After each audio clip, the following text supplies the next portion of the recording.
Welcome to today's deep dive. We're going to be exploring the whole concept of self-love. Okay. We're using excerpts that you sent in from a book called Unlimited Self-Love, Cultivating the Greater Virtue by Mental Wellness TV. It seems like you're really interested in going deeper than just the surface level. Yeah. Really figuring out how to make self-love a part of your everyday life. It's interesting, the book really frames it as a whole philosophy, Okay. not just kind of a trendy thing. Yeah. It's a foundation for a happier, more fulfilling life. Right. And it tackles a lot of different angles. Okay. Debunking myths about self-love, Mhm. setting healthy boundaries, Yeah. the power of positive thinking, Yeah. and even forgiveness as self-care. One of the things that stood out to me Yeah.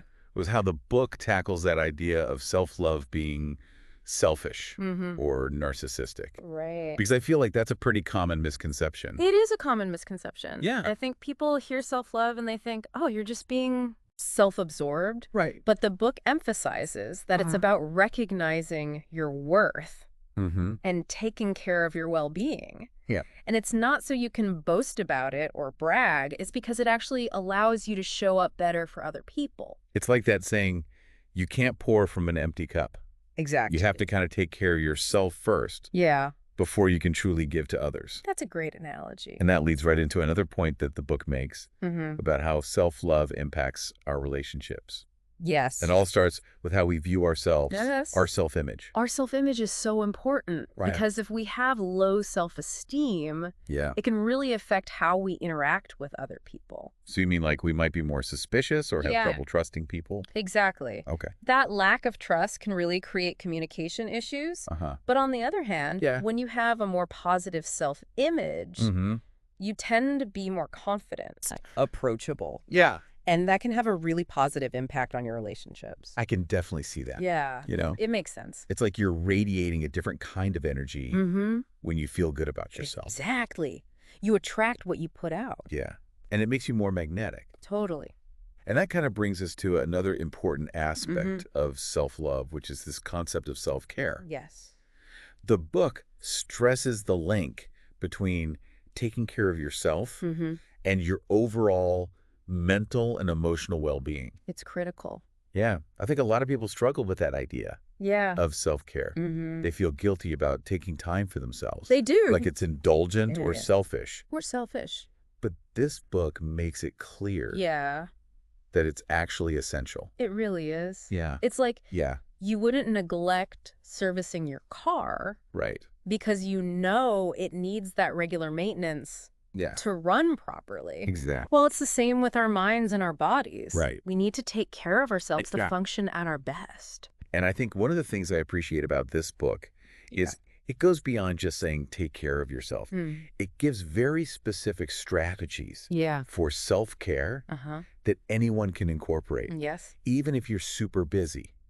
Things like simple breathing exercises Yes. to manage stress, making sure you're eating nutritious foods, finding time for activities that you genuinely enjoy. Totally. Yeah. Like hobbies and things that light you up. Right. And all those small, Yeah. consistent actions can make a huge difference, Absolutely. especially when life gets really hectic. Yeah. Which, speaking of that, Yeah. leads us to another foundational aspect of self-love, which is boundaries. Boundaries are so important. I think a lot of people have a hard time setting them They do. because they don't want to hurt other people's feelings Yeah. or seem uncooperative. But this book emphasizes that healthy boundaries Yeah. are really about protecting your own well-being. Yes, and honoring your own needs and making sure that other people Yeah. respect your limits. Right. It's not about being mean or pushing people away. Right. But it's that self-respect piece. Yeah. It gives some good examples in here, like Right.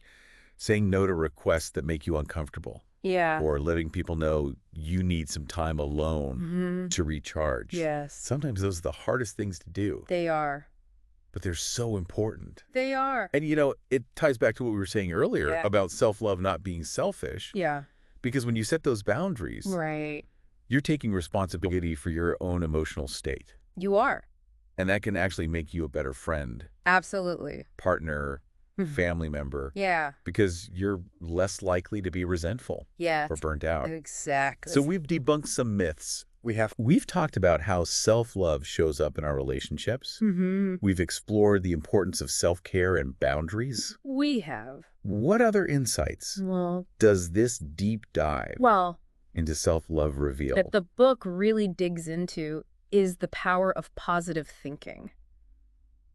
Okay, and I know that can sound It can sound a bit a cliche. little cliche, I know. like just slap on a happy face and pretend everything's perfect. Yeah, But I get the sense that this book goes deeper than that. it does go deeper. It acknowledges that we all have negative thoughts. Right. Life isn't always rosy, Yeah. but it encourages us to be more aware Okay. of how our thoughts, Yeah. even the negative ones, can impact our self-love and Mhm. our overall happiness.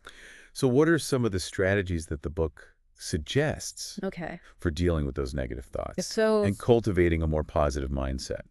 one of the things I found really helpful. So last time we were really getting into positive thinking and how it ties into this whole self-love philosophy. Right.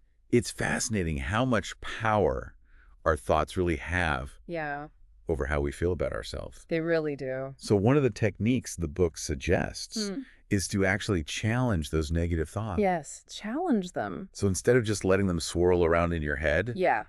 you stop and you ask, You ask yourself, is this thought really true? okay, Or what evidence do I have right, to support this belief? that's interesting. Yeah. So instead of just accepting them as facts, Yeah, you're putting them on trial.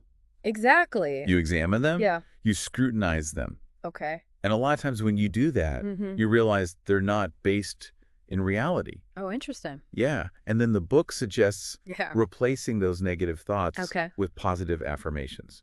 Okay, so instead of thinking, I'm not good enough. Right. You might say, I am capable. Exactly. I am worthy. Yes. I can do this. Yeah. And it might sound cheesy, It might. but repeating those positive statements Yeah. can actually start to shift your mindset over time. It can. Okay. Yeah, it's like rewiring your brain Right. to focus on those positive aspects Sure. of yourself and your life. And speaking of rewiring your brain, Yeah. the book also mentions this concept of visualization, Yes. which I always found really intriguing. Visualization is a powerful tool. What is that? So essentially, it's about creating a mental picture of yourself, Okay. achieving your goals, Uh-huh. or embodying those qualities Okay. that you want to cultivate. So like instead of dwelling on past mistakes Yeah. or worrying about the future, Mm-hmm. you're creating this mental movie Yes. of your best self. Yes. Yeah. Yes. Yes. And there's actually some research out there in neuroscience Yeah. that shows that visualization Yeah. can actually change neural pathways in our brains. Wow. Yeah. That's really powerful. And, you know, athletes use this all the time Oh, really? to improve performance. Oh. Like they imagine themselves Okay. executing a perfect move, Okay. and it helps them to actually perform better Wow. in real life. That's incredible. Yeah. So it's not just wishful thinking. No, it's not. There's actual science. There is. Okay, so we've talked about debunking those myths. We have. The connection between self-love and our relationships, Yes. self-care, Mhm. boundaries, Yes. the power of positive thinking. Very important. What else does this deep dive into self-love have in store for us? Well, there's one more key element that we haven't talked about yet, Okay. and it might surprise you. What's that? It's forgiveness. Forgiveness. Forgiveness. Okay, so how does that fit into the whole self-love picture? That's a great question. Yeah. And the book does a really good job of explaining it. Okay. So it frames forgiveness. Mm-hmm. Both of yourself and others Okay. as an act of self-care Oh, wow. and a powerful form of self-love. Okay. Because think about it. When you hold on to anger and resentment, Yeah. it's like carrying around a heavy weight. It is. It drags you down, Yeah. prevents you from moving forward. I know. Whenever I've held on to grudges in the past, Yeah. it's always ended up hurting me more than the other person. It does. But letting go of those negative feelings can be really hard, It can be challenging. especially towards myself. Yeah. Like, But the book emphasizes that yeah. forgiveness isn't about condoning someone else's actions Right. or saying that what happened was okay. Okay. It's about releasing yourself Yeah, okay. from the burden of those emotions Oh. so you can find peace Yeah. and move on. And it's not just good for your emotional well-being. Yeah. There's actually studies that show a link between forgiveness Mm-hmm. and improved physical health. Oh, really? Yeah. Interesting. So people who practice forgiveness tend to have lower blood pressure, Okay. better sleep quality, Wow. even stronger immune systems. I did not realize it could have such a profound impact Yeah. on our physical health. It's powerful stuff. Forgiveness is a gift. It is a gift. You give to yourself. Yeah, you let go of that past Yeah. and you make space for more positive emotions. So the book also explores the connection Yes. between self-love Uh-huh. and emotional intelligence, And emotional intelligence. which I find fascinating. Yes. I know emotional intelligence is important, Mm-hmm. but I'm not sure I fully understand what it means. Okay, sure. Can you break it down for me a little bit? Yeah. So basically, emotional intelligence is the ability to understand and manage your own emotions. Okay. And also empathize with the emotions of others. Right. So it's about being aware of how you're feeling and why you're feeling that way. Right. And being able to express those emotions in a healthy and constructive way. So someone with high emotional intelligence wouldn't just lash out Right. if they were angry. Exactly. They would kind of take a moment. Yeah, they would pause. Yeah. Process those feelings. Okay. And then communicate them calmly and respectfully. Exactly. Yes. And the book points out that people with high emotional intelligence, they often demonstrate self-love in their actions Okay. and choices. How so? So they make time for activities Okay. that bring them joy and fulfillment. Okay. Like exercising, spending time in nature, Yeah. pursuing creative hobbies. Right. They really understand the importance of nurturing their own well-being. So it's not just about bubble baths and spa days. Right. They're incorporating self-care They are. into their everyday lives. Exactly. In a more authentic way. In a way that feels more authentic and meaningful. Yeah. Okay. Yeah. And they're also more likely to practice things like gratitude and positive self-talk. Okay. They don't dwell on their mistakes. Right. And they focus on their strengths and accomplishments. So they have this kind of inner compass Yeah. that's guiding them toward. It's like an inner knowing, an inner wisdom. That's awesome. And they also recognize the importance of setting healthy boundaries, like we talked about earlier, because they understand that saying no sometimes is essential for protecting their energy and well-being. It sounds like emotional intelligence is a really key piece. It is. Of the whole self-love puzzle. Absolutely. It's not just about feeling good about yourself. Yeah. But it's also about having the skills to manage your emotions and navigate your relationships. Yes. In a healthy way. In a healthy way. So we've covered a lot of ground here. We have. What else does this book explore in terms of Well, one of the things practical ways to cultivate self-love? that really resonated with me was this idea of exploring your creativity as a form of self-expression and self-discovery. I've always loved being creative, Yeah. whether it's writing, painting, even just doodling in my notebook. Yeah. But I never really thought about it as an act of self-love. Well, the book makes a really compelling case for it. Okay. It suggests that engaging in creative pursuits can help you connect with your inner self and tap into a deeper sense of who you are. Okay. It's about giving yourself permission to play, to experiment, to express yourself without judgment. It's like unleashing that inner artist or musician who's been hiding inside. Yes. I love that. Yeah, and it's not about creating a masterpiece. Right. It's about the process and what it allows you to discover about yourself. It makes me think about how we often see self-love as a solo thing, like something you do by yourself at home. But this book seems to be suggesting that it can also be about connecting with the world around us. Absolutely. Through relationships, our creative expression, and even our spirituality. And speaking of spirituality, the book actually has a whole section on the connection between self-love and spirituality. I haven't really considered that before. Yeah. How do those two things relate? So it's about recognizing that you are a spiritual being, having a human experience. And when you cultivate self-love, you're essentially nurturing that connection with your true essence, with your higher self. It's about recognizing that you're worthy of love and belonging. Not just because of what you do or achieve, but simply because you exist. I love that. So it's like a pathway. It is a pathway. To spiritual growth. To spiritual growth. So what are some of the things that the book suggests? Well, it really depends on what resonates with you. For some people, it might be meditation or prayer. For others, it might be spending time in nature, practicing gratitude, or maybe connecting with a community of like-minded individuals. There's no one-size-fits-all approach. Right. It's about finding what nourishes your soul. Right. And helps you connect with something larger than yourself. So it's not about subscribing Yeah. to a specific religion or dogma. No, not at all. It's more about cultivating that sense of awe and wonder. Yes, that sense of connection. Yeah. To something bigger. And it's important to remember that life isn't always easy.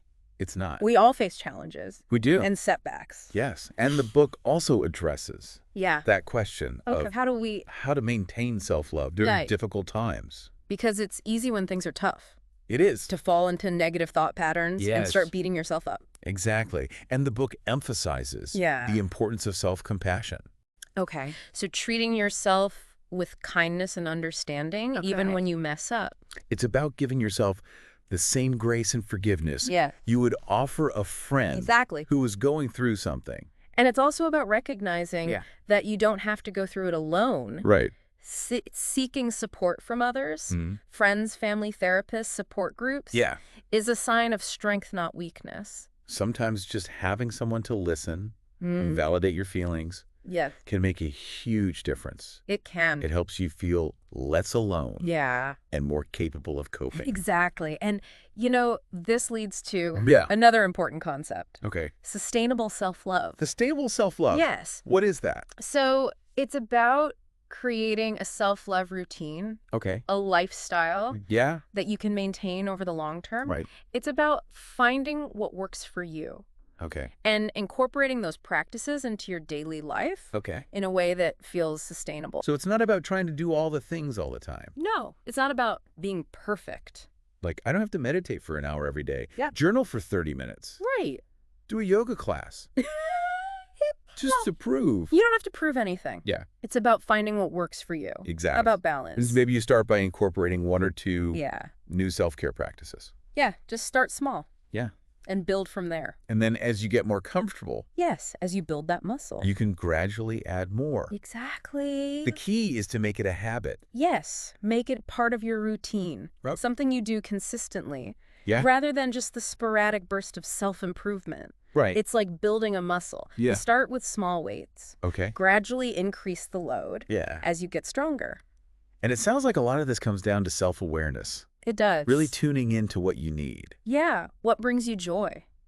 Yeah. What brings you fulfillment? And that brings us to this idea of a self-love plan. A self-love plan. I like that. It feels more actionable. It does. Than just this vague notion of love yourself more. Yeah. But where do we begin? The book has some great suggestions. Okay. It starts with identifying your core values. Okay. And those activities that nourish your soul. So what brings you joy? Yes. What makes you feel alive? Yeah. What are you passionate about? So it's about taking inventory of your life, figuring out what truly matters. What matters most. To you. And then you. And then making conscious choices to prioritize those things. Exactly. In your daily life. Make time for them. Yeah. So maybe that means scheduling. Yes. Time for those activities that you always want to do. Yeah, the things you put off. But you never get around to. Yes. Or maybe it means setting boundaries with people or commitments that drain your energy. Exactly. So you're creating a life that's aligned with your values. It's about alignment.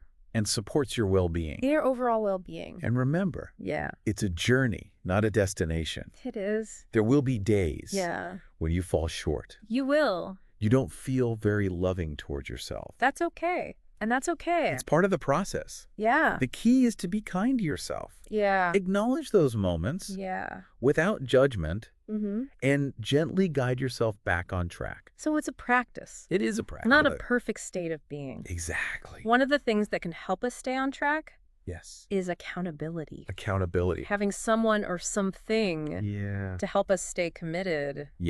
To our self-love goals. Yes. Find a self-love buddy. A self-love buddy. Yeah. I love that. Yeah. It could be a friend, a therapist, a coach, or even a supportive online community. Right. Someone who can offer encouragement, guidance. Yeah. And maybe even a little tough love. Yeah. When we need it. When we need it. It's like having a cheerleader in your corner. Yes. Reminding you. Yes. Reminding you of your worth. Yeah. Encouraging you to keep going. Because sometimes it's easier to believe in ourselves. Yeah. when we have other people when we have that support who believe in us too. Exactly. And self-love isn't just about what we do for ourselves. It's not. It's also about how we treat ourselves. Yes. In our thoughts and our words. Our thoughts and our words are so powerful. That's a good point. Yeah. We can sabotage our own efforts. Yes. If we're constantly putting ourselves down. If we're negative. Yeah. If we're critical. Or focusing on our flaws. Exactly. So pay attention. Pay attention. To your inner dialogue. Yes. Are you being kind to yourself? Are you speaking to yourself with love and respect? Yeah. And if not, what can you do to shift that? Maybe it's about replacing those negative thoughts with affirmations. Yeah. Or just noticing when they come up. Yeah. And choosing to challenge them. Exactly. Instead of letting them... Don't let them take over. Take over. And don't underestimate the power of gratitude. Oh, gratitude is huge. That is huge. Taking time to appreciate all the good things in your life. Even the small things can really shift your perspective. Absolutely. Boost your well-being. It's about focusing on what we have rather than what we lack. Exactly. And that can make a world of difference. Can. At the end of the day, Yeah. self-love is about so much more than just feeling good. It's about living a life that's aligned with your values, your passions, your purpose. Yeah. It's about showing up in the world as your authentic self. Yes. Knowing that you are worthy of love and belonging. Just as you are. Just as you are. It's about embracing our imperfections and celebrating our strengths.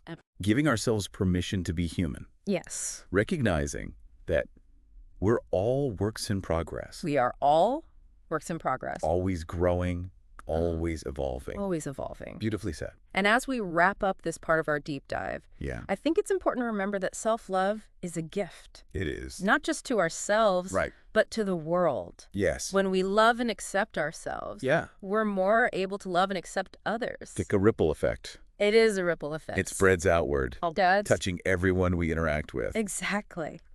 So as we move into the final part of this deep dive, we want to leave you with a thought. Yes. What is one small act of self-love that you can commit to today? What's one thing you can do? Yeah, it could be anything. Anything. Taking a walk in nature. Listening to your favorite music. Yeah. Simply telling yourself something kind and encouraging. Exactly. Just one small thing. One small thing. Because even the smallest actions can have a big impact. They can. And remember, self-love is a practice. It is. It's not a perfect state of being. Exactly. There will be days when it feels easy and natural, and there will be days when it feels like a struggle. When it's hard. But the important thing is to just keep showing up for yourself. Keep showing up. With love and compassion. Yes. Every step of the way. Every step of the way. All right, so we're back for the final part of our deep dive into unlimited self-love. Okay. And I have to say, my brain is kind of buzzing with ideas. I know, me too. We've explored so much. We have. Boundaries, positive thinking. Yes. Emotional intelligence. Very important. Even spirituality and creativity. It's all connected. It really is. Yeah. But I feel like we've laid a really solid foundation. We have. For understanding what self-love really means. Yes. And I think in this last part, it's time to kind of shift gears a little bit and focus on the practical. Okay. Like, how do we actually take all this information, turn it into lasting change? Right, because it's one thing to understand it. Yes. It's another thing to actually live it. Exactly. And I think that's where that self-love plan comes in. Yes, the self-love plan that you're talking about. That's a great way to start. So how do we do that? Okay, so the book suggests starting with a really simple question. What does a day filled with self-love look like for you? Okay, so it's not about... It's not about these big, grand gestures or life changes. Right. It's really about those small, everyday moments where you choose to prioritize your well-being. Yeah. Maybe it's waking up a little bit earlier so you can enjoy a quiet cup of coffee before the day gets going. Okay. Or taking a walk in nature during your lunch break. Setting aside time in the evening. Okay.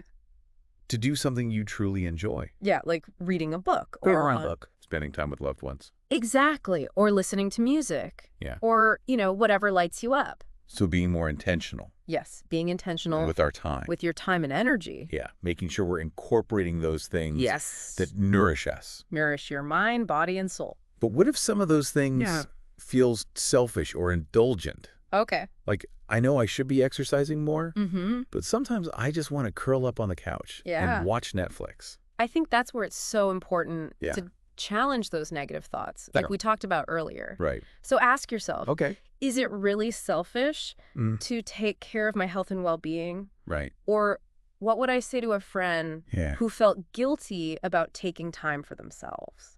Oh, that's such a good point. We're often much harder on ourselves.